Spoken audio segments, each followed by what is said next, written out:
Hey guys, so I'm going to be talking about Crisis on Earth X, which is the recent crossover event of the DC CW, shows. And, others have done videos about this. Buddy that I know, the Comic Book Geek, had actually done a two-part video about this. But I really enjoyed the Invasion crossover and had done a video about that. And, I really wanted to talk about this one because it was very good. Now, first off, while opinion of the DC movies may be divided, one thing is for sure. Their TV series are excellent and very well done. Supergirl, Arrow, and Flash are my shows and are my favorites. Legends is entertaining, but sometimes it gets to be a mess. Sometimes the writing is a little bit off, but I enjoy it.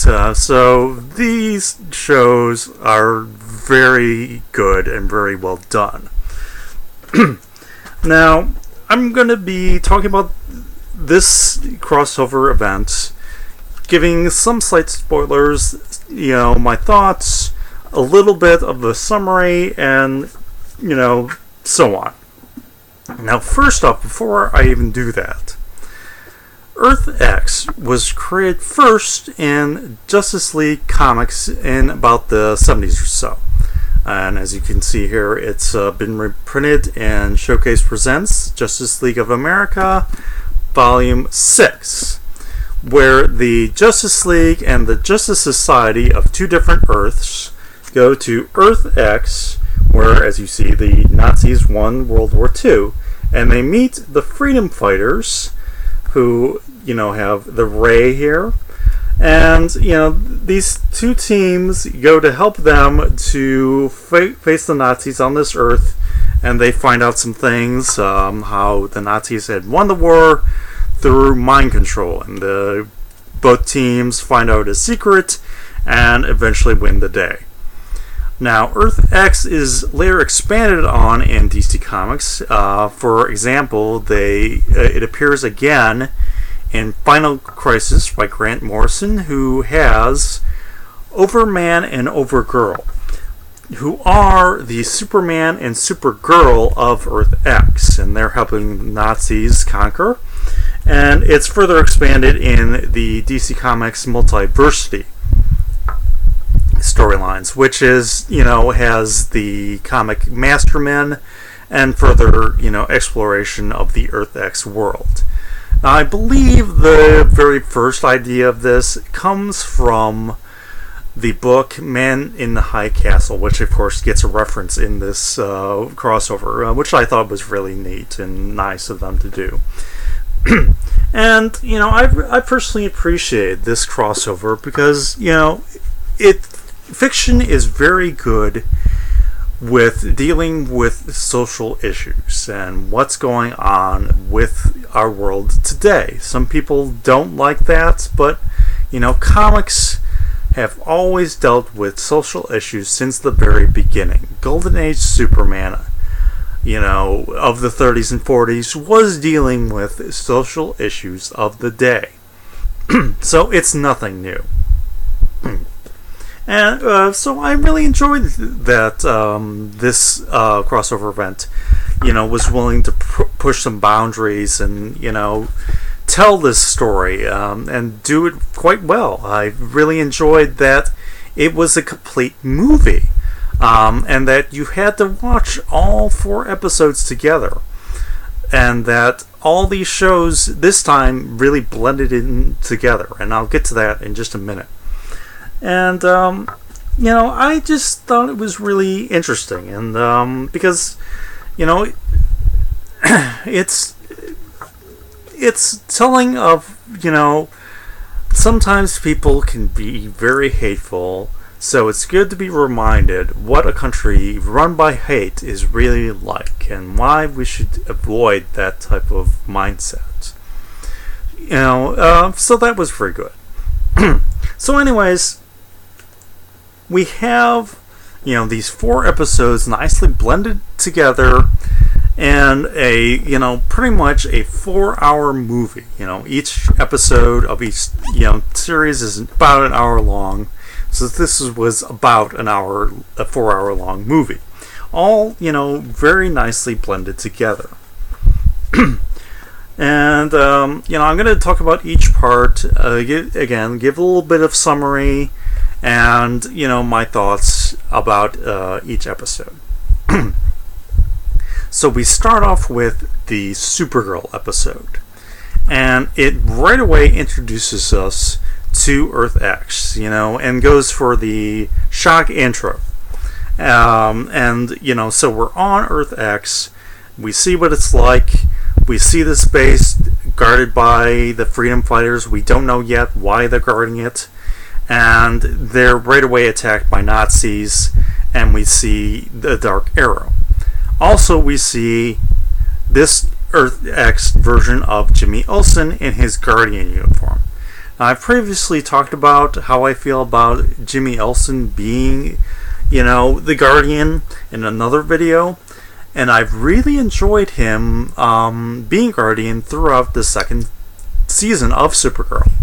Sadly, for this third season, I have not really seen him suit up as much. So I've been kind of disappointed that I haven't got to see him as much. And, the way his character is dealt with, only kind of in this episode, he kind of furthered that disappointment. But again, it's a shame we don't get more of Jimmy as Guardian. That's all I'm going to say about that right now. Then we get introduced to the respective teams who are, getting ready for the marriage of Barry and Iris. So we start off with Supergirl, because, after all, this is her episode. And we very briefly see her, the characters in her respective universe. And we get a little bit of information about what's going on with her this season. Not too much, but just a little bit. And that's true of each episode. We get a little bit of what's going on with the respective shows during the respective seasons, but we're not overwhelmed with that. And I personally actually appreciate that. So, again, we see the DEO, we see Martian Manhunter, we see Wynn and Alex, who are watching Supergirl, and she's fighting, of all things, a Dominator. I really enjoyed her joke, Dominators, you're so last year. I thought that was very good. And we get a little bit of information of where she is at this point. She's dealing up with the breakup. Well, actually, not really. Yeah, it's sort of a breakup with Mon-El, who, for him, he's been away for 7 years, to her, 7 hours or 7 days, whatever, and he's now married. So she's dealing with that, while her sister Alex is dealing with a breakup with, her Maggie, and they're both in a funk. Meanwhile, Barry and Iris, are deciding whether or not to give out, finalizing their plans, while Flash is dealing with a battle with King Shark, and they're giving out RSPVs, and Arrow's dealing with ninjas being hurt, and the Legends are, for some reason, in Nottingham, dealing with people, the law, why they're in Nottingham, we're not for sure. There doesn't seem to be an anachronism. They're in Nottingham for some reason or other. So we're given, a great shock intro, with Earth X. We're given, a great action scenes, showing these respective teams. And then we're given this great title sequence. Now, each show has their own title sequence. Supergirl, Arrow, so on. For this crossover, there's one single title intro, our title card, which is Crisis on Earth X, and I really appreciate that. So we get this great shock intro and an action intro, which is good because most of the episode is kind of slow, but there's a reason for that, which I'll get to in a minute. So, it starts off with the preparation for Barry and Iris's wedding. And, we get all the characters meeting up together and interacting with each other. And I feel that the reason it's starting off so slow is so we have time to get to know who these characters are. And, without being bogged down with so much of what the shows are, we're being shown what these characters are, which is very good for people who are not watching all these shows. So we've seen a little bit of nods of the Supergirl team. We get to know the characters of the Flash series, the Arrow series, and the Legends series. But we're not giving, we're just giving tidbits of the respective shows, which is good. Again, for someone who's, say, only watching Arrow and not watching the Flash series or not watching Supergirl or Legends, wouldn't know who these characters are and would have to be introduced to them. Otherwise, they get lost. So I appreciate that we were given time to, kind of get to know these characters and know what they're like and what each person is like, what their personalities are like. We get to know, who, we're given little bits about who Heatwave is and who, Professor Stein and Jefferson are, who form up Firestar. We get to, know about them a little bit. And White Canary, we get to know her. And, so on. So, I really appreciate that. We were given, little bits of information of who these characters are, tidbits of what's going on in their lives at this moment, all in order for, a newcomer to come along and, find out who these people are. And I really enjoyed that. So again, most of the episode is dealing with the preparations for the wedding and part of the wedding itself. And meanwhile, we're dealing with, Oliver and Felicity. And Felicity does not want to get married. And Oliver, dealing with that. Alex is dealing with the breakup. She hooks up with White Canary. And, other events are going on. Supergirl is dealing with Mon-El. And, meanwhile, Iris and Barry are, getting ready for their marriage and their vows and so on. Then, just as, the wedding is getting underway, the Nazis invade, and we get this great battle sequences.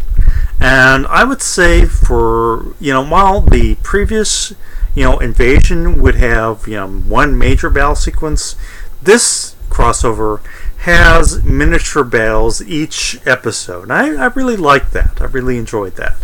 Each episode has its slow moments, and those slow moments are done for a purpose, and it has its action sequences, which is very, well done. So we have, the heroes right away dealing with the Nazis invading this wedding. And, so we have, first off, I like that we get the various guests, Heatwave, not being comfortable being with the, Flash's boss, who's with his husband. I really enjoyed that. And then all of a sudden we have these guys come in and storm the wedding.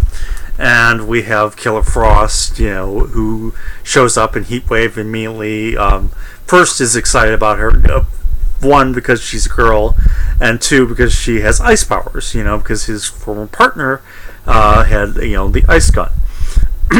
And we get a little bit of Wally West, who is sadly underused, but we at least get to see him use his powers.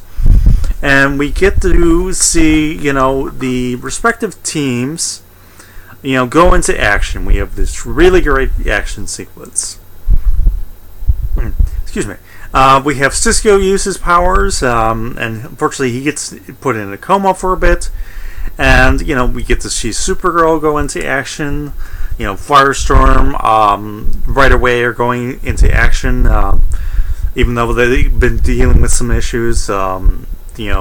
Stein wants to retire, and they're given a formula to split up Firestorm and return them both to normal. But we've given here a great action sequence with them. And, what few legends we see go into action. Alex and White Canary right away ripping their dresses so they can, fight better and, kick better. We get to see,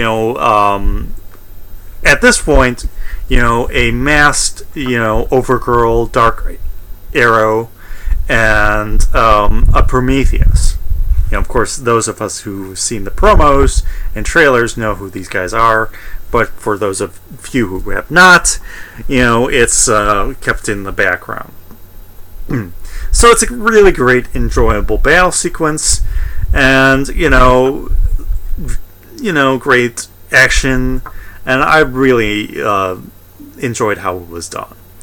Anyways, we end with, after this battle, the revelation of who these characters are. That Overgirl of Earth X and Dark Arrow, and they're joined by Eobard Thawne of Earth 1. I'll get to him in the next episode or so.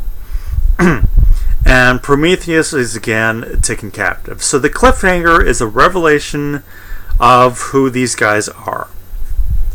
The next episode was the Arrow episode. Now, normally for this year, he's on Thursday nights. For this crossover, he's on a special night of Monday. The Supergirl and Arrow parts were on Monday, and of course, Flash and Legends are Tuesday nights. So these two were both the Monday night episodes. And, so Arrow was given a special night, as it were, just for this crossover. And, right away we're dealing with the after effects of the previous battle. And, we find out that Tommy Merlin is Prometheus. And, of course, this is Tommy Merlin of Earth X. And Oliver is dealing with not only the friend of his Earth, who died and gave his life, but he's dealing with a alternate version of him and the difficulty that arises there. We have Dark Arrow, Overgirl, and Thawne who are plotting to get this prism. We're not told yet why they want this, but they want to get this prism. And, we're dealing with the heroes, learning about Earth X, and, Wells telling them about the various Earths. There are 52 Earths, in the multiverse. That is 52 versions of, these characters. But there's a 53rd Earth. And this is the Earth of Earth X, where the Nazis won the Second World War. And of course, here the convention is that the Nazis, discovered the Anabomb first and were more than ready to use it. Of course, as we know from history, due to shortages and lack of supplies and other things, while the Nazis wanted to have the Anabomb, they just did not have enough material to get the bomb. So again, very much, fictional alternate world. Anyways, for this storyline, it's the Nazis had the bomb, and they were ready to use it and use it on their enemies, conquer the world. And Dark Arrow, the Oliver of this Earth X, he is the Führer of the Nazis order. So the evil version of Arrow is the Führer of Earth X. So meanwhile, the heroes of Earth 1 are trying to track down the Nazis, figure out what they're doing, while they're dealing with their current situation. Jefferson dealing with Firestorm being broken up and not being with, Stein anymore, and their debacle, Felicity and Oliver dealing with their drama and how she didn't want to get married and so on. Again, a slow moment, but, you kind of need that, again, for characterization and to get to see, the drama and story progress. So the heroes are trying to track down where the Nazis are. They've spent this time finding out about this Earth X and what it's like. Now they're trying to track them down. And, they eventually find that the Overgirl, Dark Arrow, and Thawne are going out to the prison. So right off the bat, to go meet them is Flash and Supergirl, and then soon enough, Oliver meets them on a motorcycle, and we get this great line from him, super speed, I don't have it, take note of that. A really great joke there, and I really appreciate the jokes and one-liners of this crossover. That was really well done. So we have the team go and fight the Nazis at this facility. We get that Arrow, Supergirl, and Flash are confronted with the reverse of themselves.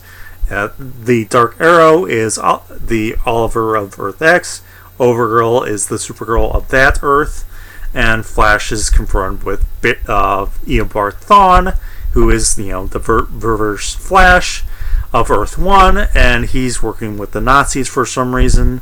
We're not really sure why he is. He's just working with them. Either this is and he's wearing the face of Harrison Wells. So it's a different actor than we saw in the previous season of Legends, who was killed.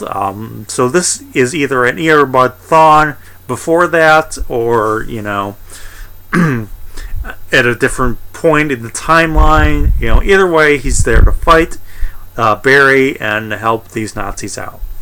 And we again have this great battle sequences of these teams fighting the Nazis and battling them. Really great action sequence, but unfortunately they're all defeated and they're all taken prisoner.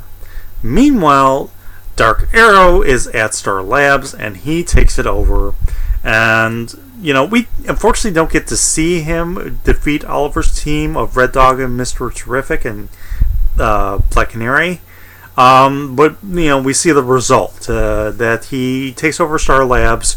Iris and Felicity go on the run, and we end with the cliffhanger of the heroes taken captive and the revelation that Overgirl is dying because she has had too much solar radiation. And the reason that they want the prism is to create red sun energy to weaken the, Supergirl, so her heart can be used to given as a transplant to Overgirl. And then we end with the cliffhanger where most of the heroes, except for Supergirl, are on a concentration camp on Earth X, and that's a really great way to end this first two parts of this crossover event. Really enjoyed that. So, that was the first two parts, and again, very well done. The third part was the Flash episode. And, we have the heroes in the concentration camp, and right off the bat, they see the badges that the victims have to wear based off of the badges that people in real concentration camps had to wear. Here we see that some people are wearing stars, some people are wearing pink triangles. And as, Stein points out, this is because of imagined crimes that they've committed. And we're shown here that, the stars are for, the Jewish people, pink triangles are for gay people. And, of course, and as we know in real life, there were various types of badges, as, Stein says, for imagined crimes. Not everyone in the camps was Jewish, not everyone was gay or lesbian. There were various types of people in these concentration camps, as we know, the Nazis took over parts of Africa and, had some of the tribes in captivity, and of course they were not treated well. And, but it's not for nothing that we see in this episode, Jews and gays and lesbians. For one thing, our comic book universes are created by Jewish men. Superman was created by Jewish men who grew up in Jewish slums during the 20s and 30s.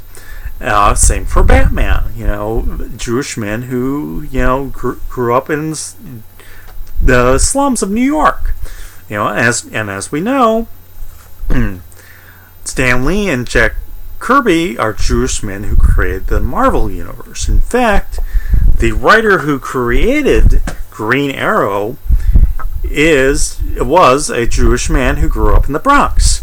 And Jack Kirby, again a Jewish man, is an artist who drew some Green Arrow stories during the 60s and had worked on the story of his origin where he's trapped on the island.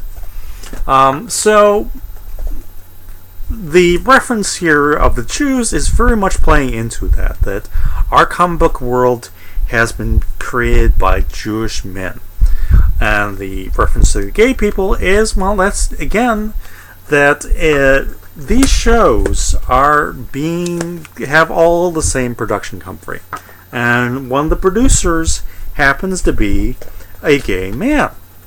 And there's a lot of talent both in front of the screen and behind the screen of the LGBT community, as well as LGBT characters. Mr. Terrific is gay, Alex is lesbian, White Canary is bisexual. As I said, we had Captain Singe and his partner. And, again, we have actors who happen to be gay. I'll get to that more here. But we've had John Bowerman as, Malcolm Merlin. In real life, he's a gay man. Colton Haynes, who, came out as gay, is now married. And he played Arsenal. So these badges are references to that, to our comic book world and the producers of the series. That's very much being played into. And, so we're shown very briefly the terrible world of what it's like to be in concentration camps and to be demeaned just because you've committed this imaginary crime. And, we have the heroes, in this concentration camp. Meanwhile, Supergirl is being held prisoner by Overgirl. And she's dealing with a person that has grown up with the Nazi ideals. That, emotions are weakness and, the strong should conquer the weak and not protect them. The weak should be wiped out, and all these very narrow-minded ideas that these characters have. And we also get, I forgot to mention, helping the Nazis is Metallo. Unfortunately, not a really great CGI Metallo, but it's best that TV can give us. But, we have a great Metallo here. Again, a reference as the Terminator. But I enjoyed his powers. That with his kryptonite heart, he's using it as a beam to attack and, fight.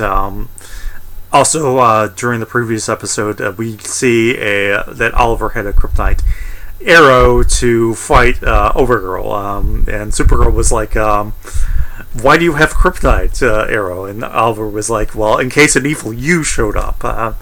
And also enjoyed that Supergirl was kind of like you, because she found out that Dark Arrow is in a relationship with Overgirl. But anyways, I forgot to mention that with the previous episode. But anyways, we have the heroes on a concentration camp, And right away they meet this guy named Ray.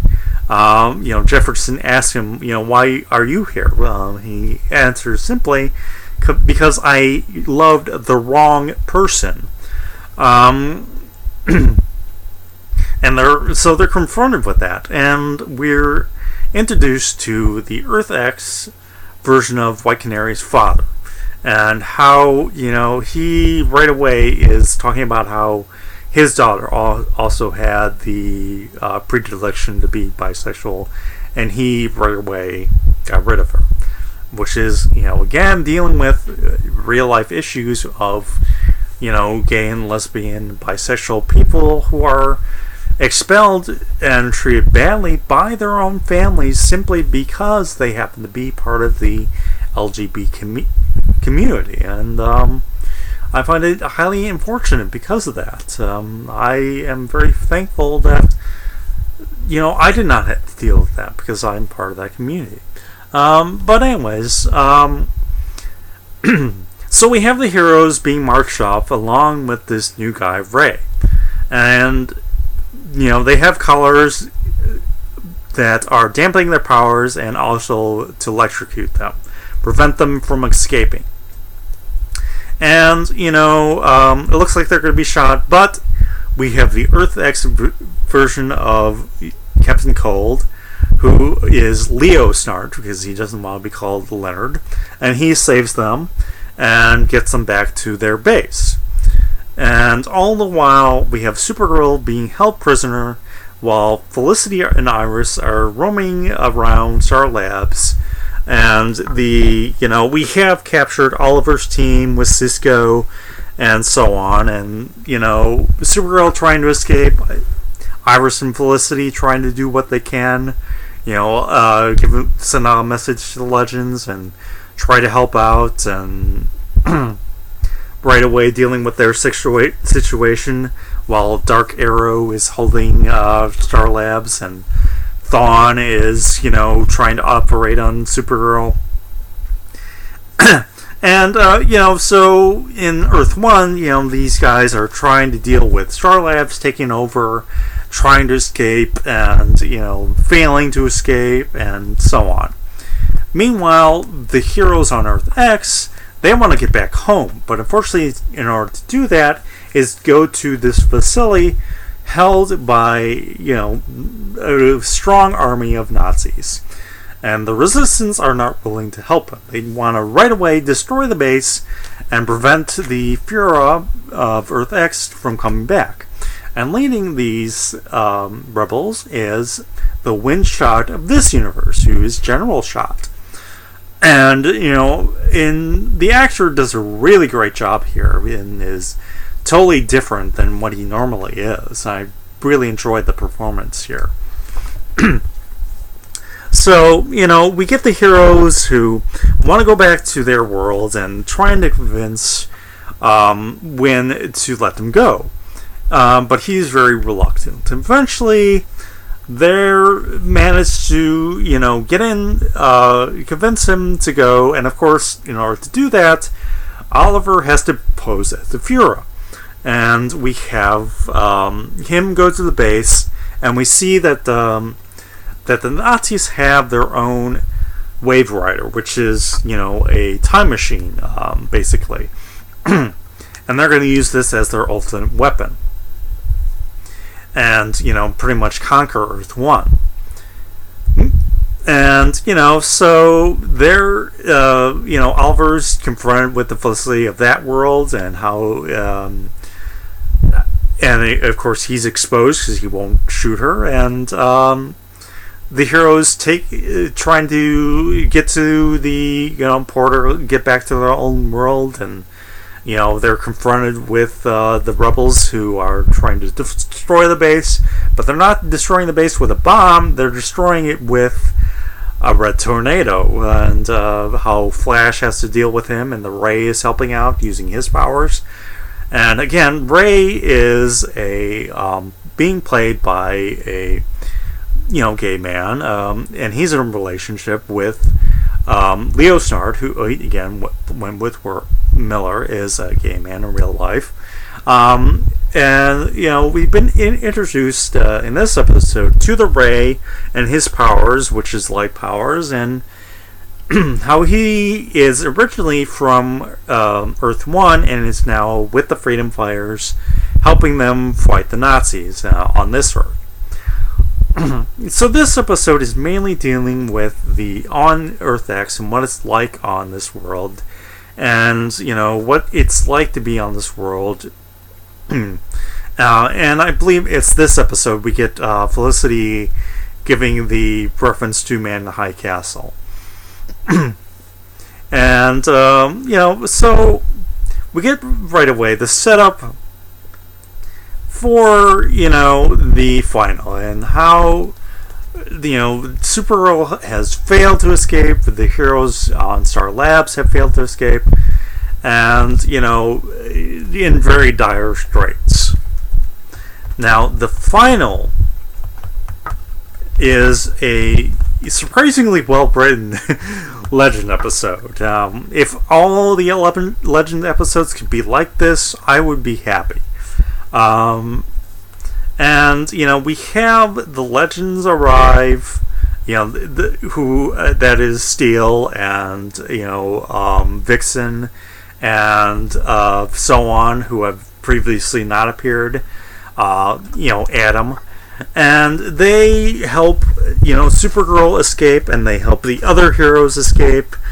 When we finally get the heroes trapped on Earth X go back to Earth 1, and we have a final showdown with the Nazis and a final battle. Overgirl, who's dying because oversaturated with solar radiation, she failed to get the heart of Supergirl. So they're going with their endgame, which is to conquer Earth 1 and take over, and then take over all the other Earths and rule supreme. And the heroes are trying to stop that. In the previous episode, there was this great line of how Felicity is saying, my grandparents did not survive the Holocaust just so Nazis could invade again. We have in previous episode a great line from Wynn, who's saying, we're fighting the war that our grandfathers fought all these years ago. Anyways, we have for this final a really great final battle sequence, dealing with what happens to Firestorm, what happens to Stein, and where he had died in the line of duty. In fact, that was the cliffhanger of the Flash episode, that Stein was shot down in trying to save the heroes. Jefferson is, joined with him to slow down the process of him dying, but they finally take the formula to separate him so Jefferson can live, and Stein can finally have peace. And it's a very sad moment. And it's a really great moment of all the heroes dealing with his death. I said I was going to give some spoilers, but not too many. But anyways, we have a really great final battle sequence. We have, Supergirl give the Superman 2 line of General, carry me outside, and we have the end of Overgirl, and we have the end of the Dark Archer and the Nazis, and the really great conclusion to this final battle. And so we start off in the epilogue with the funeral for Stein and grieving for him, and it's a very sad moment. But then we have the ending where Barry and Iris finally get married, and they're married by Diggle with this really great comedic scene. And Iris and Barry finally get married, and Felicity and Oliver agree to get married as well. Actually, she is convinced now, okay, I'm going to marry you. And, so we have this great ending, first the sadness with the funeral, and then, the wedding, which culminates the whole thing. And that's a good way to close it out. Start off with the sadness and dealing with the loss, then have the conclusion of everything being resolved with this marriage. So that's the overall storyline. I thought it was very well done and very much enjoyable. This was a very good crossover event. If future crossover events could be this good, I'll be happy. Again, I've really enjoyed the Invasion crossover. Again, I already reviewed that. Thought that was very well done.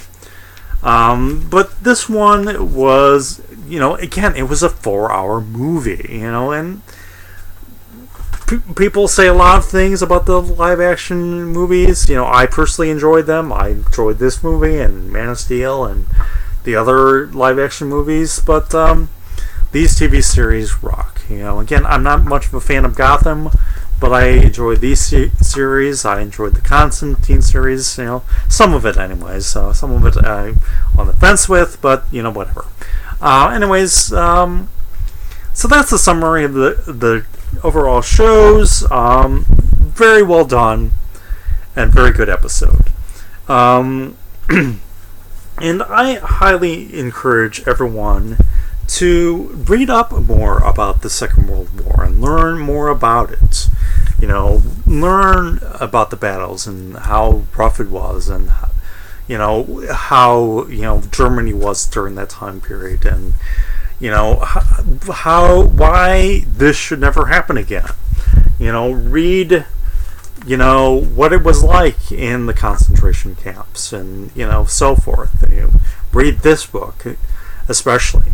There are a lot of great documentaries out there. For World War II, I recommend The World at War. One of the best documentaries. Also good to get is Victory at Sea. And, I have other documentaries, The Air War and another World War II documentary. And I'm going to watch all these and find out more. And I highly encourage others to do so. And to find out more about the Third Reich, and find out how this country, Germany, got this way, and how, because of very narrow-minded thinking, it got this way. Find out more about how Hitler changed people's minds and got people to think a certain way. Find out about Auschwitz and the Holocaust, and how the various people were treated by the Nazis and the terrible things they had to go through, and why this should never happen again. I highly recommend getting paragraph 175, which is how the Nazis treat gay people during the time period, and the awful treatment gays were given during this time period. Again, research, the Second World War. Research, what it was like in the camps, and how, Germany got to be this way, and, really see what a country of hate is really like, and see why we cannot let it happen again. So again, a really great crossover event. Highly recommend watching it. If you don't watch all the shows like I do, and enjoy all the shows like I do, say, even if you're not watching Supergirl, you can watch this whole series, crossover events, and it's really well done. I recommend watching it, and again, I recommend studying the Second World War and finding out why it should not happen again. Anyways, I hope you guys enjoyed this, and I'll see you next time.